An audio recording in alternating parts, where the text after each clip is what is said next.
Welcome to Prerona Television Canada, and on behalf of Global Academy of Holistic Leadership and Coaching, I would like to welcome you for our 49th episode Leadership Speaker Series.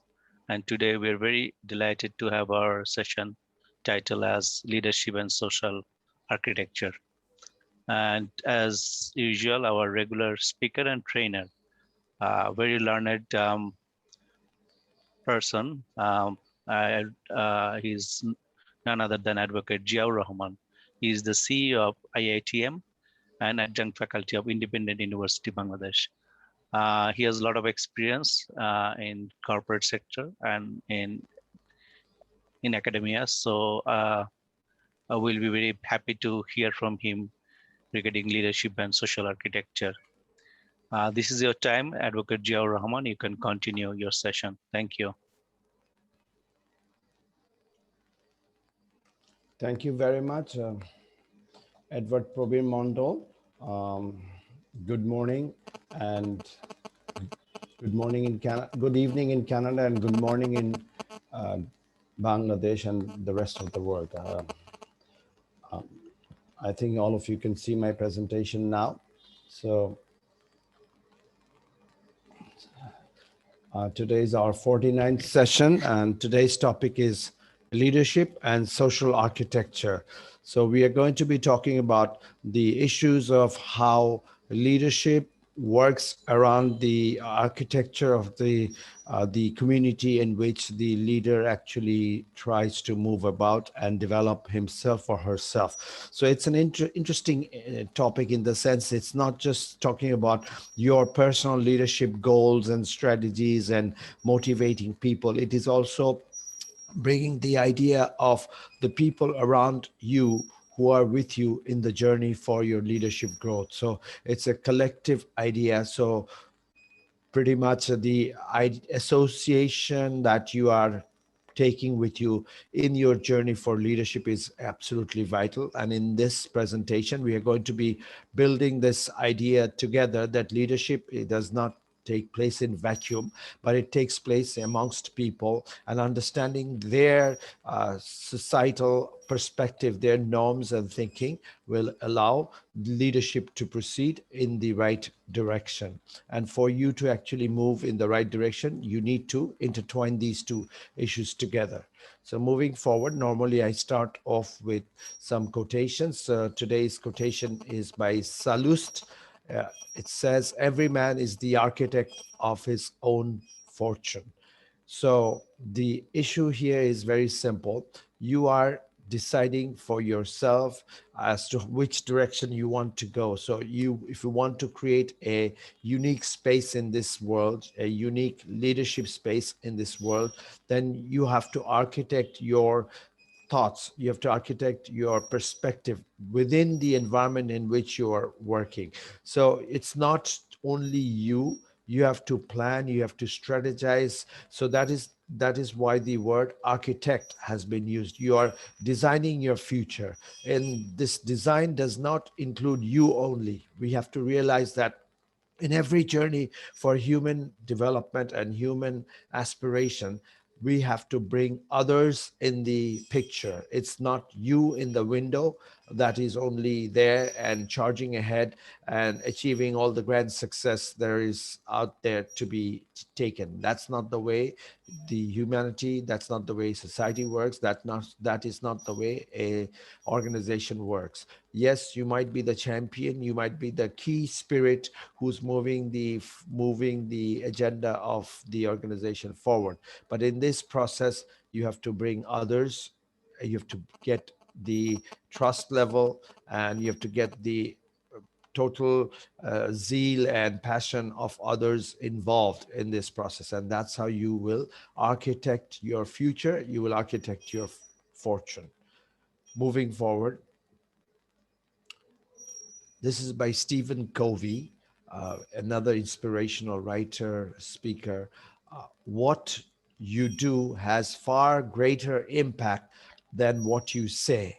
This is so vital in the sense that as human beings, we do a lot of things and we say a lot of things.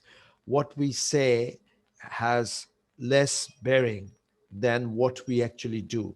What we actually do is your stamp of approval by the others. So if you are a truly good leader, and your actions is what you're doing, right? So whatever actions you're taking will speak much louder, and it will ring much clearer in terms of who you are, what you represent, what is your thought process, what is it that you are made of, etc. So your whole persona, your whole character is actually shaped by what you do rather than what you say. So as a leader, when you are architecting your future as a leader, you have to build these issues in your frame of reference, in your narrative. Whatever you're doing will play much more a pivotal role than what you're saying. So you have to be very careful as to laying out all your activities in line with what you're saying. So if your statements are in line with what you're doing, then things are working in the right direction. There is no cacophony. There is no disillusionment amongst within your community of this person. They are all knowing that this is this person. This is what he or she represent. This is how he or she runs his or her life in society, and this is what we expect of this person. So if you connect this with people in society, if you think at the back of your mind, who are the people that you truly trust in society, you will always notice it's not the richest person, it's not the most agreeable person. It is a person who guides you while that person is also doing the same thing, or at least giving you the spirit of the giving you this perspective that this is how you need to work, this is how you need to move forward. And you know that this person is meaning business because his or her life is characterized by those same type of activities. So seeing is believing is another statement in English. So you need to be seen doing the right thing. So when you do the right thing as a leader, you're architecting a better future for you and your team together. So this is an important statement that is so vital. No matter how hard you try, in the sense you have the best product, you have the best communication package, but as a human being, as a professional, you are not in line with what is truly being said. If you are saying that this is a great product and you are a very lazy a person trying to promote this product, obviously people will relate to you first and then your products and services. So as a professional, as a leader, you always have to wear this hat very responsibly, because it is you who is going to be followed. It is your actions that is going to be followed. So you must not be doing anything which it does not go in line with what you have been saying all these days. So very important. So moving forward, this is by another very famous speaker, writer, Dale Carnegie, motivator. He says, develop success from failures. Discouragement and failures are two of the surest stepping stones to success. This is important because we know that in order to achieve success, in order to get to success, we have to cross many milestones. We have to cross over many obstacles. So from each obstacle we actually learn. If you have no obstacles in your life and your life is bed of roses, then ultimately when there is an issue, there is a complex scenario, you will be flustered, you will lose your temperament, you lose your cool. So you have to go through a set of circumstances where you have been challenged to do the right thing. You've been pushed into uncomfortable and very difficult and complex a situation. And if you can navigate through those complexities and those uncomfortable and disharmonious conditions, then you are actually adding more feathers to your character. You're adding more strength and confidence to what you actually can deliver, what you actually can arrive at. So this is absolutely an important tool to realize that every failure is the pillar of success. So once we go through set of failures, we know that at least this is not the right way to go. This is not the route to move ahead. So you get this experience. You start to accumulate knowledge. You start to accumulate wisdom. And of course, by doing different things differently, your skill sets are going to be changing at the same time. So success is not something that will come easy. As a leader, as a person of uh, person who has a lot of energy will have to spend some energy which will go into waste. You should not be feeling unhappy and sad for it. You have to pick yourself up from those pits of darkness, if you can call, if you want to call it, periods of distress, moments of unhappiness. You have to pick yourself up, organize yourself back again, build this mental strength in yourself and move forward. So these are the architecting perspective, part of the social architecture that we are talking about today. So when we talk about this architecture, when we talk about these societies perspective and norms, you have to be understanding that failures society accepts, fine, but you have to realize how many times and how often will you be failing. So as a leader, you have to try not to fail as many times as possible. You want to keep it as low a figure as possible, but you have to realize that failure will be there. You should not be flustered due to failures. You will have to quickly pick up yourself and learn from it and move forward. So moving forward, this is another one by Sam Walton. At one point, he was probably one of the richest men in the world, also the founder of Walmart. Outstanding leaders go out of the way to boost the self-esteem of other personnel. If people believe in themselves, it is amazing what they can accomplish. Again, you are actually architecting the future for these people. So in society, there will be different types of people, people who would be very confident, people who would be a little bit shy, people who might be a little bit bully in the sense that they want to do everything themselves. They would not like to listen to others.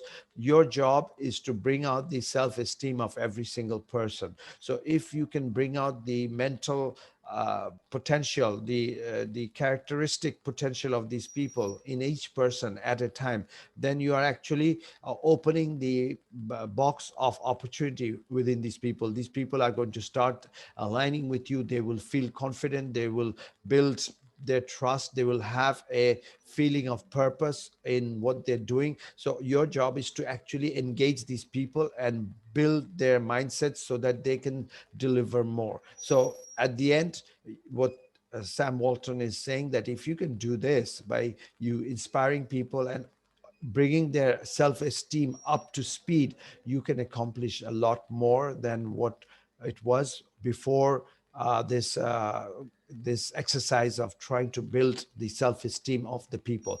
This is truly an important statement, because if you realize in your own personal lives, imagine you were going through your high school years, if you go back, and if you start thinking that how did your parents support you. Some parents did support us, some parents could not support us, but those of us who got some mental strength from our parents, that let's say you did badly in one exam, you were down and you were feeling miserable and you were thinking that this is the end of the world, because you were young, you were not you didn't have the mental agility and mental strength to uh, like for instance, in these type of situation, you were feeling down because you didn't have the mental strength to overcome the grief. So your parents had to come in and say that, look, this is not the end of the world, this is not the end of the universe. You have many good days ahead. Why are you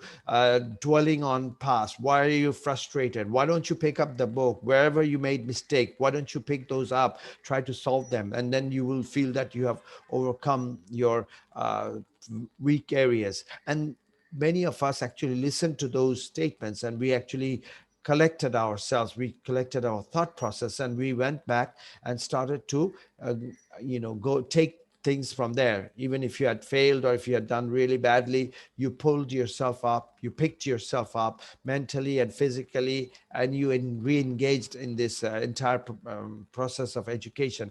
And maybe the next term you did remarkably well because you had the zeal to do better. You wanted to show to the world that yes, I can do better. So these are the moments that if you reflect back in your own life, then you will realize that what a level of accomplishment you truly can achieve. So this is important. If you call these like, let's say, narratives of your past, if you call these your picture perfect moments, then learn from those picture perfect moments and use those moments to gain energy within yourselves, and then apply it in the life of yourself and the people around you. So the whole point is bringing back self-esteem is absolutely vital.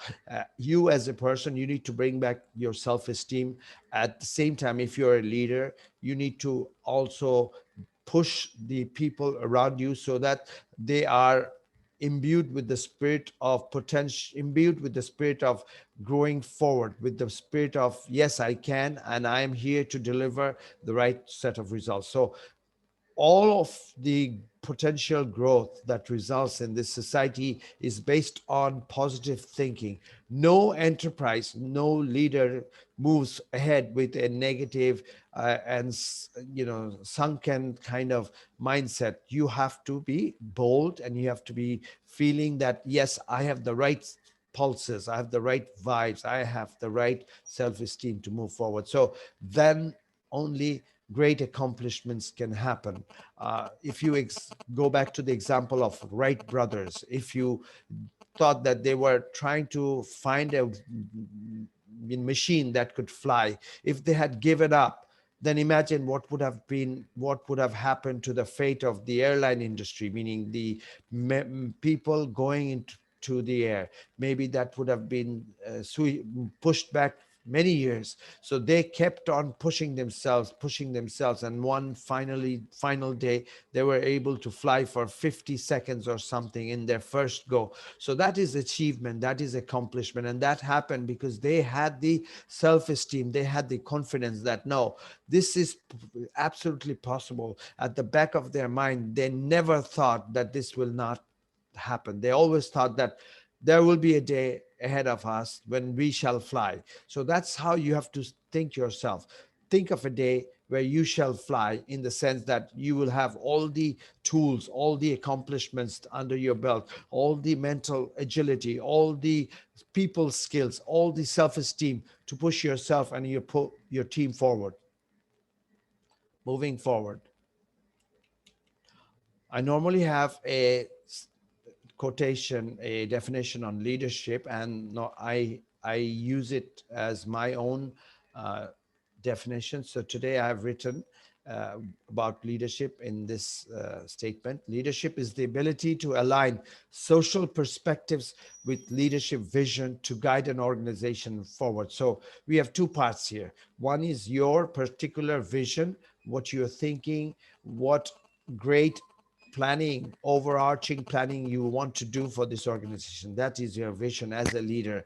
And it is also connecting the social perspective, where you are planning this vision. Are you in Bangladesh, or are you in Canada, or are you in a small remote corner of the world?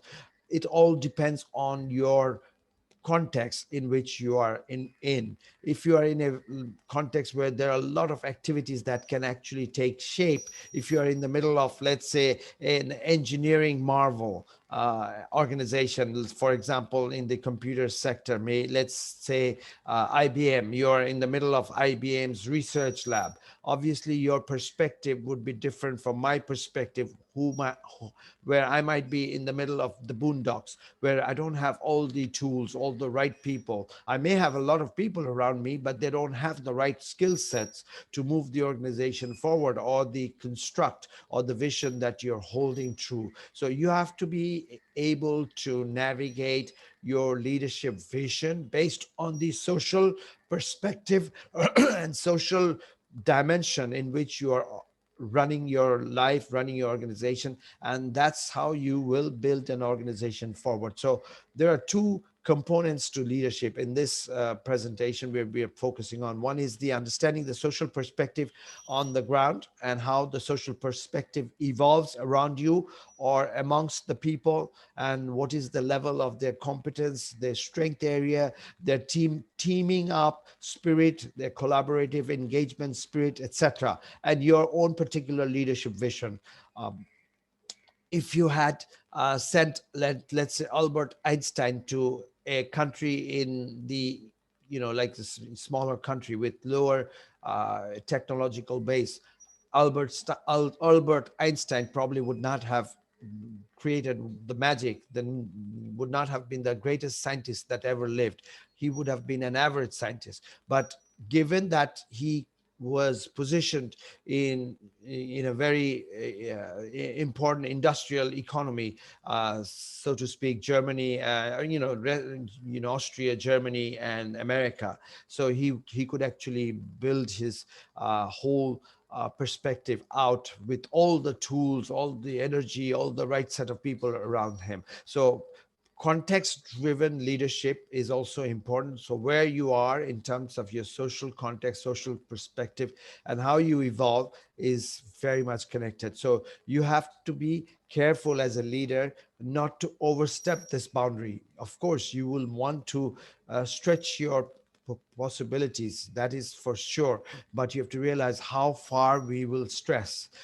In one of the previous presentations a few weeks back, we talked about stretching your capability and stretching your imagination. So in this context we have to realize what is the level of the stretch factor that you can use using your social perspective and social paradigms and mindsets that is out there, and that's how you can build the overall organizational framework, and that's how you develop the leadership of your enterprise and your own particular leadership.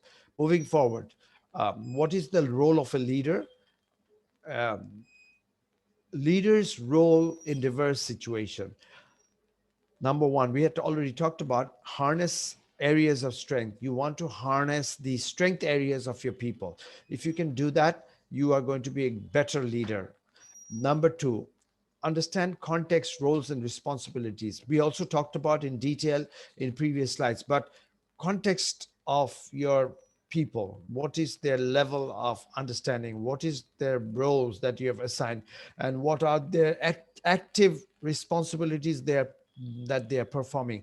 These have to align. So imagine the context is understood, but the people is not ready with their particular roles. So you have given somebody an activity that he or she may not be particularly knowledgeable about. So obviously he or she will fail or do that role in an inefficient manner. So you have to be careful as to assigning the role to who you have to assign the role to the person who will be able to actually responsibly carry out that function, and that's how your organizational achievement will take place. So diversity of the environment is important, while understanding in this diverse environment what type of roles should be allocated to whom and what levels of responsibility should be connected to each role, so that the person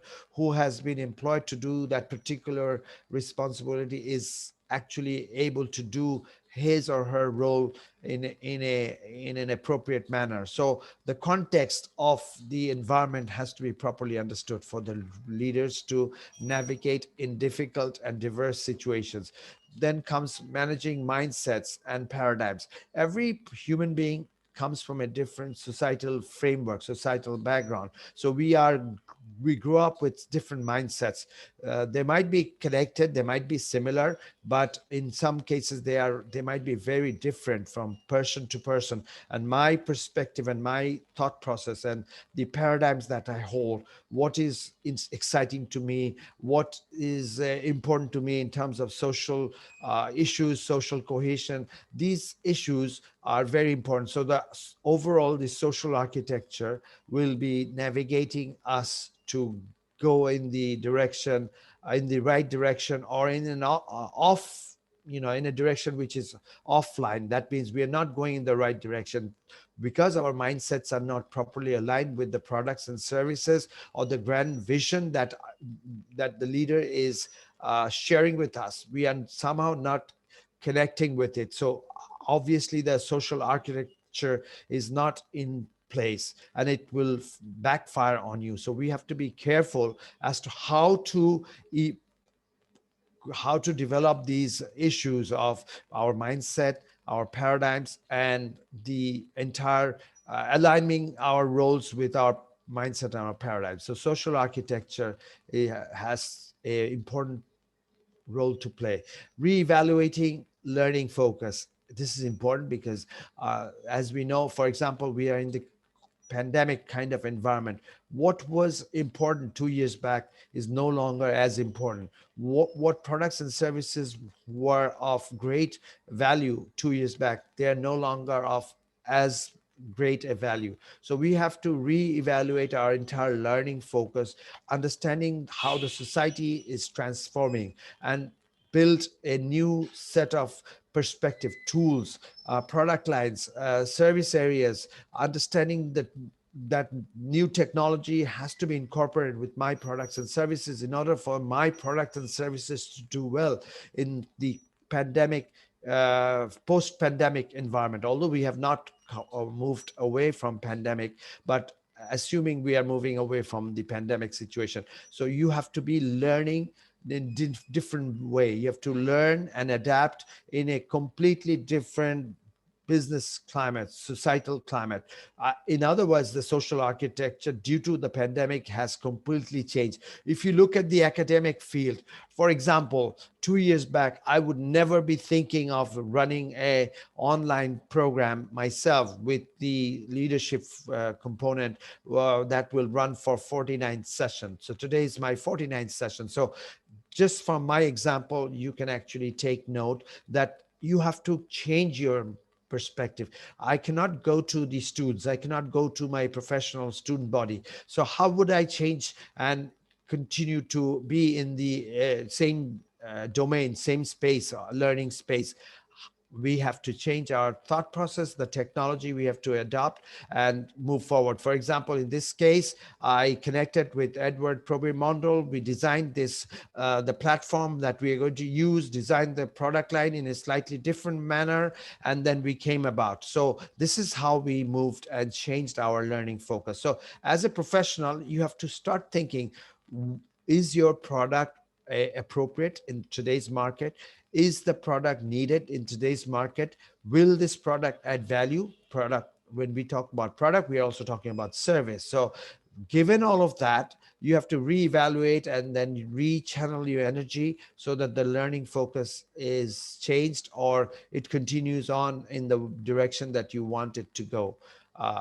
Given what you were doing, maybe that might be appropriate, and you just continue on, you just accelerate your learning focus. So the last point is actually encompassing all the previous four issues, that you might have to change direction as the economy, as the product and the society and the global learning perspectives are changing. So you have to harness those issues very quickly in order to be moving in the right direction, moving in the right earnest. Otherwise, you will lose a lot of money, a lot of energy, because you are wasted or you're invested in areas which are not needed anymore. And you thought they were important areas, but the social context, the social architecture, and the framing and the mindset of people have changed. So these are so vital issues in life that if you don't dwell upon, if you don't go back into your drawing boards, if you don't brainstorm these issues, and if you continue to do your old ways, then you will be surprised that at one given day you will lose your market share. At one given day your leadership will be challenged because of your failures that will take place one after the other. So you have to be very careful, and if needed, change your direction. Moving forward, society and leadership cohesion. Uh, the word cohesion is important. Cohesion means the perspective of being glued to something.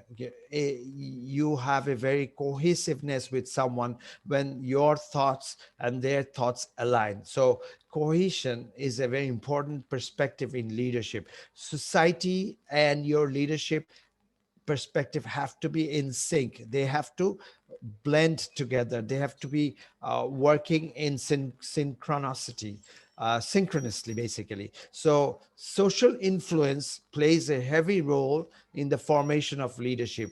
Basically, your society's perspective has an extremely important role in your formation of leadership. For example, if you are living in, let's say, Indonesia, the society will frame how your leadership will evolve.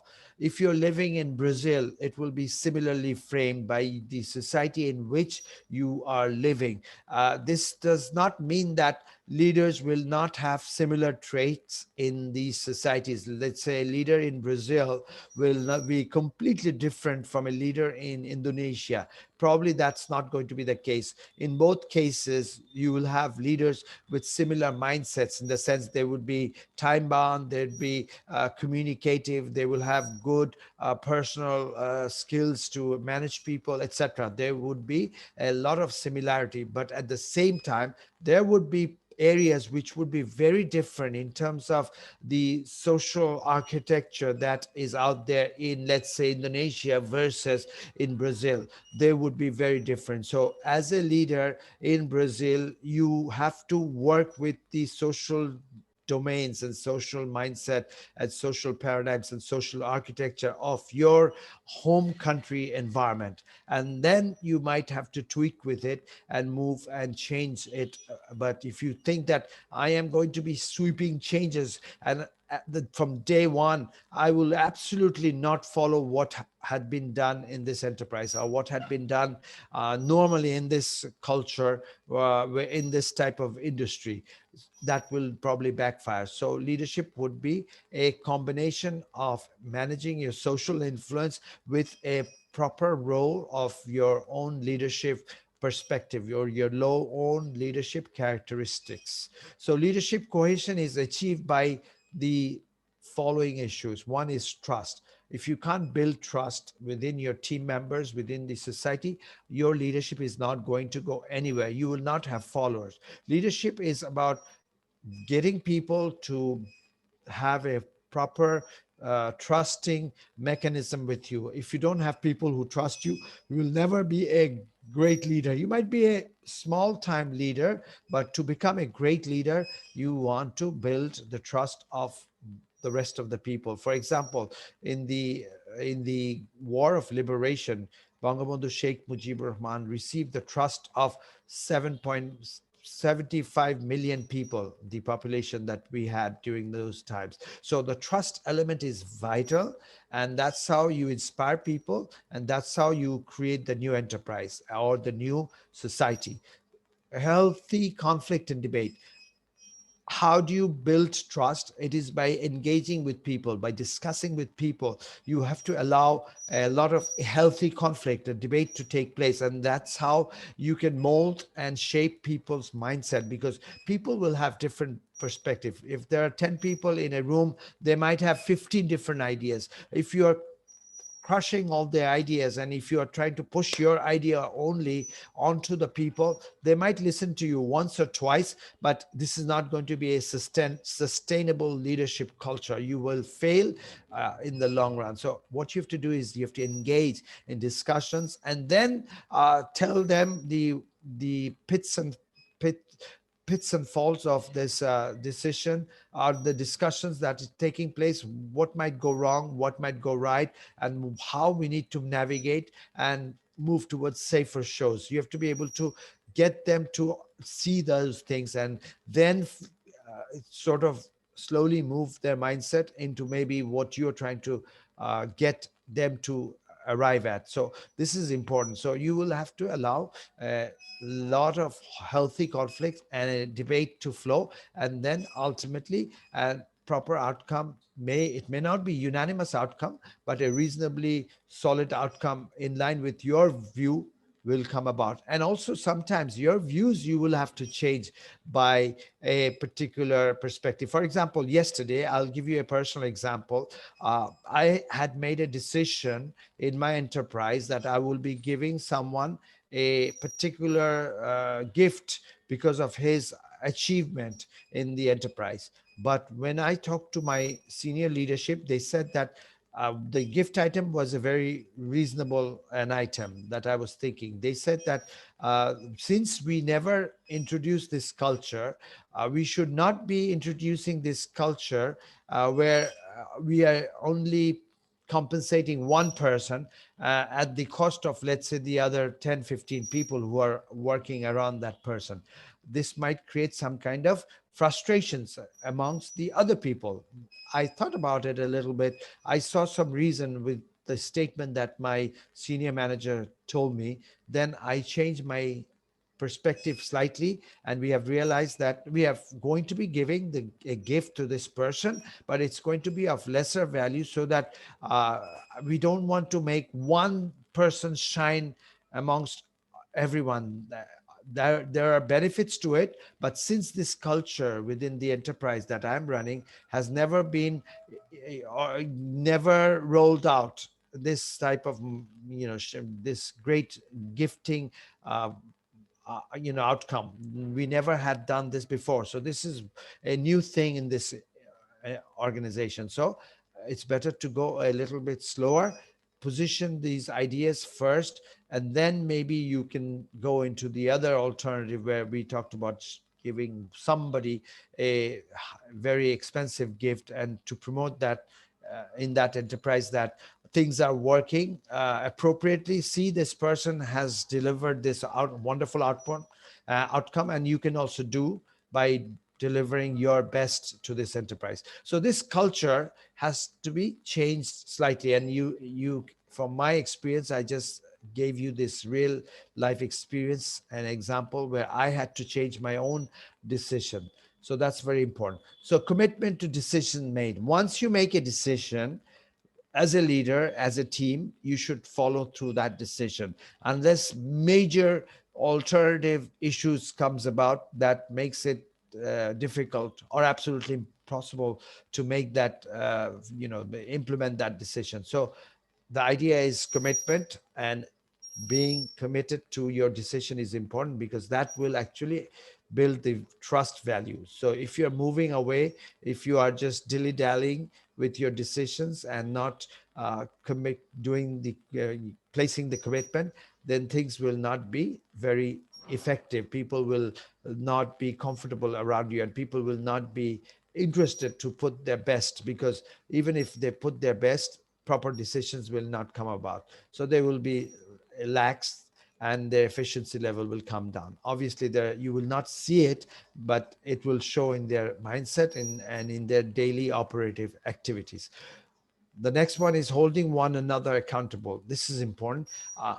Every responsibility comes with some activities, and at the end, your performance is gauged by what you did in those activity areas. So if we can create an environment where we are holding each other accountable professionally, then everybody will be aligned to do their own bit. If you don't do your bit, somebody's out there who will come and tell you that, look, this were the activities that you were supposed to do on a daily basis. How come you haven't done it? Please finish it today before you go home. So this accountability perspective has to be blended across the organization for the leadership to work. And this will also create a cohesion between your team members, because one is looking out for the other. If one is falling through the gaps, the other person is out there telling the person that, look, you need to improve on these areas, or that person extends an hand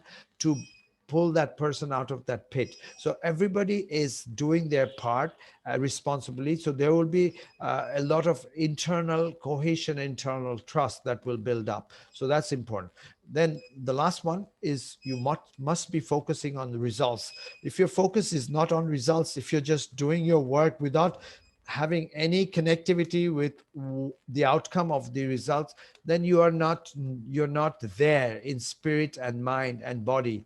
You might be there in body, but you're not there in mind and spirit. So if you don't focus on results, the outcomes are not going to be proper. The achievements are going to be much less of value. So example, if you are sitting for an exam, and if you're not properly calibrating in your mind that I need to get an A star in this exam, and that's how you push yourself to study. You have to focus on the result. What is the result you're targeting? An A star. So I will perform my best to achieve that A star. Similarly, in the work environment, you should target your performance based on a quality product or quality output, whether it's a service or whether it's a product. If you are targeting with a quality output, that is the results you're trying to achieve.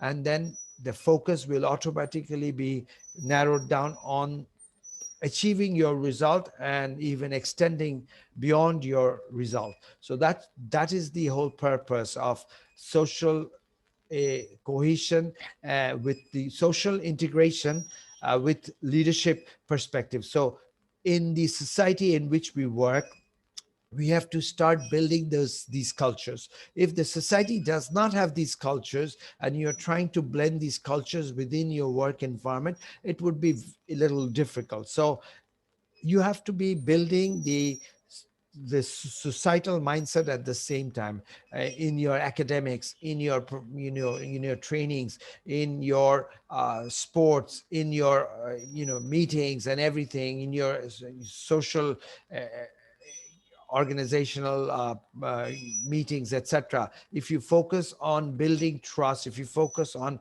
introducing debates and conflicts, healthy conflicts, if you build on the commitment towards responsibly implementing a particular decision, and if you're holding each other accountable, and if you're focusing on results, then that environment itself will be lifted, and everything in that environment will go up. So imagine a city, let's say the city of Dhaka. If we become efficient in all the spheres of things that are happening in terms of transport, in terms of the technology that we use on a daily basis, in terms of efficiency, in terms of work, everything in all the domains, if we start focusing on results, then the society itself will be lifted. And once the society is lifted, everything in that community space will automatically be lifted. So we have to be focusing on building those issues and channeling our efforts and building the trust level amongst our people. And that's how we will find the right results, and we will be better leaders in society. Moving forward, social architecture and leadership.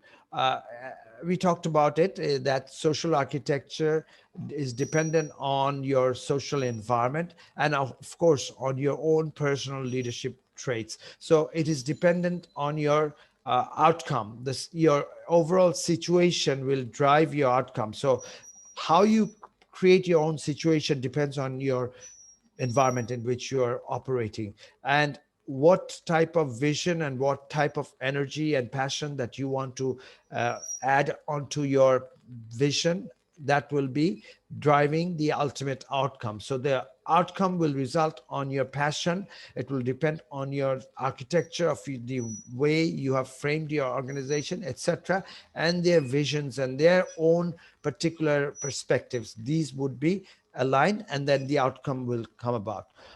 Pandemic is deconstructing norms and reconcile. I introduced pandemic here to actually give you a feel that pandemic situation is very complex, and many of the tools of running our businesses, many of the perspective, approaches, leadership traits that we have to recalibrate. We have to start molding them because maybe some of these issues have become obsolete. So instead of spending time focusing there, why don't we rechannel our energy and reconstruct the new enterprise and build the future architecture of this enterprise?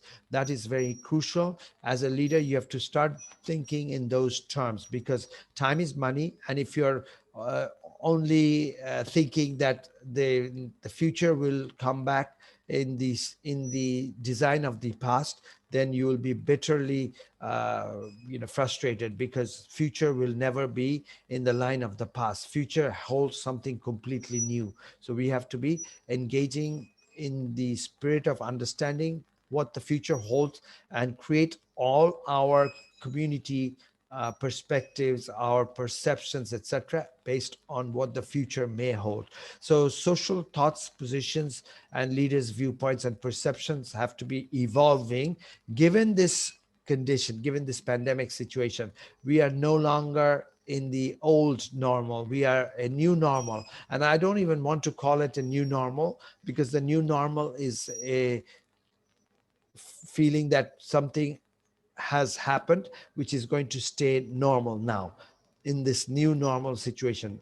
That reality is not that. The new normal situation is actually also evolving on a daily basis, or on the basis of how the society is being hit. So if you look at all the strings of pandemic and the way it's changing, the new normal is never new normal because even if you bring out the vaccines that you are injecting, you will have to find new vaccines because the variants are changing. So, how does the new vaccine counter with the new variants of certain this particular bacteria, virus? So, how does that affect our mindset? So, similarly, everything is in a flux in today's marketplace. So there is no particular normal. I don't think it's going to take place in the next 2 to 3 years. It'll take longer, and by that time we will be completely attuned to these complex situations that we are going through. We will adjust, we will learn from these issues, and many companies will have to be closed down.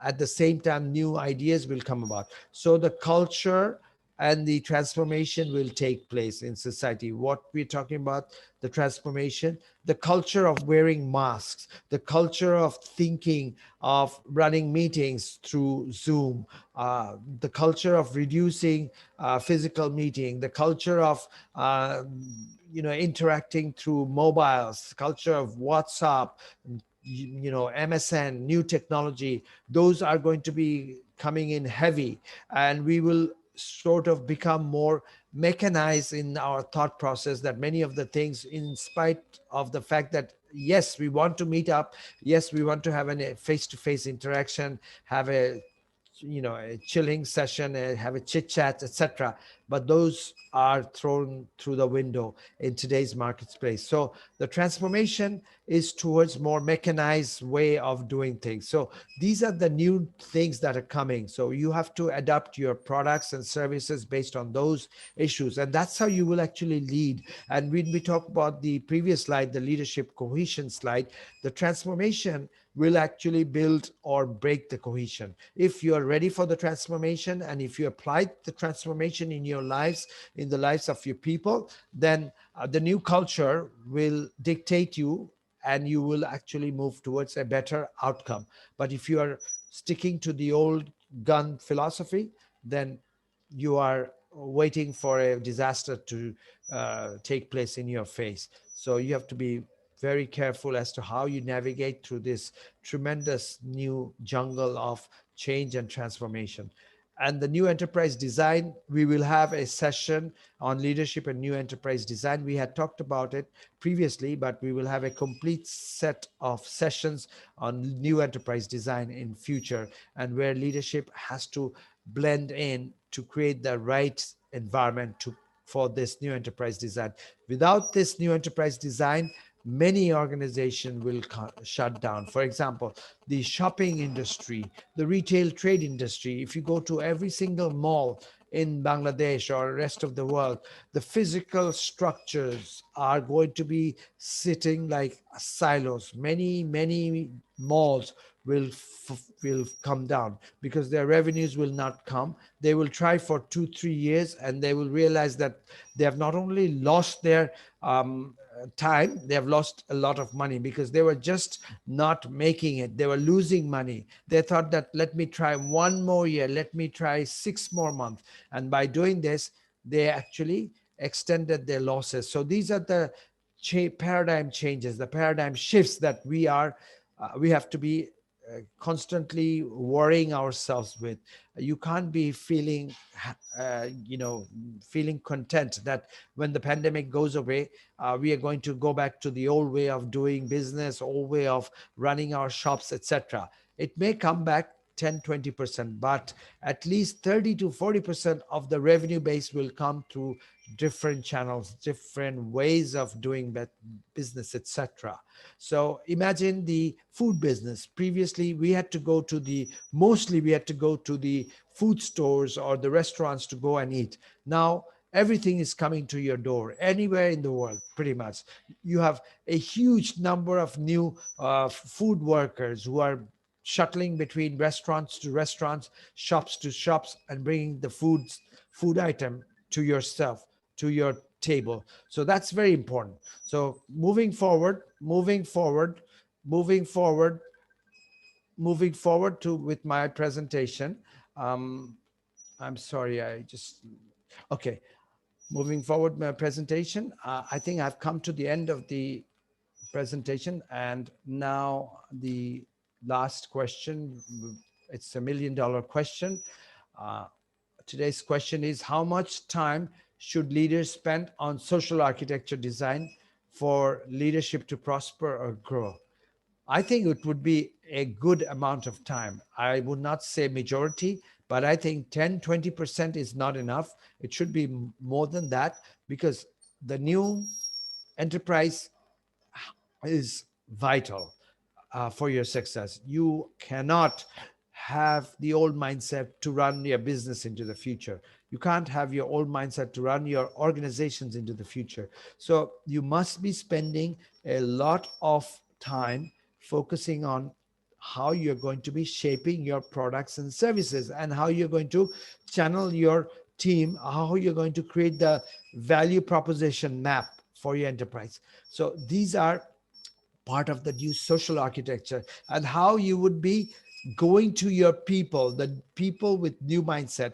People are no longer having the same mindset that we had 2 years back. It has dramatically changed. So how will you go and deliver these new products and services, or your existing products and services, where the entire mindset of society has changed? It is a very important question. So I would think a considerable amount of time should be spent on designing the new social architecture for your enterprise, so that your leadership prospers and you actually grow as an enterprise. So with that, I would like to end my presentation. I am Professor Advocate Ziorman, adjunct faculty of IUB and CEO of IITM. So thank you very much, and good evening in Canada and good morning in Bangladesh and rest of the world. Back to you, Edward Probimondo.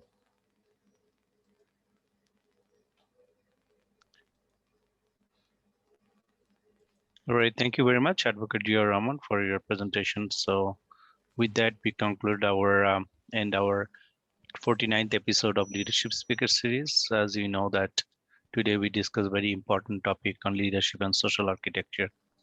As you know, Prerona Television, with collaboration with Global Academy of Holistic Leadership and Coaching, are providing online educations and encouraging the young people and the uh, professionals to build their leadership skill. And we are regularly conducting this session, as you know, weekly series. And we are welcoming you for our next session, which will be held next week. We are based in Edmonton, Alberta, Canada. So our sessions will be held on Wednesday at 9 p.m. at Can East I just Mountain can I just Standard Time. can I just jump in? Next Yes. week, we might have to change the time a bit because I will not be available in Dhaka. All So right. we might have to change, or we might have a recorded session, and then you can run it on that particular time. Sounds good. Yes. So Okay. as usual, we'll be broadcasting this one on time, but we'll be having a recorded session on that day. And as you know, that we are running, and that will be at 9 p.m. at Mountain Standard Time, which is in Calgary, Edmonton, in Canada, and Eastern Standard Time, like Ottawa and Toronto, it'll be at 11 p.m. And on Thursday morning in Dhaka, Bangladesh time, will be at 9 a.m.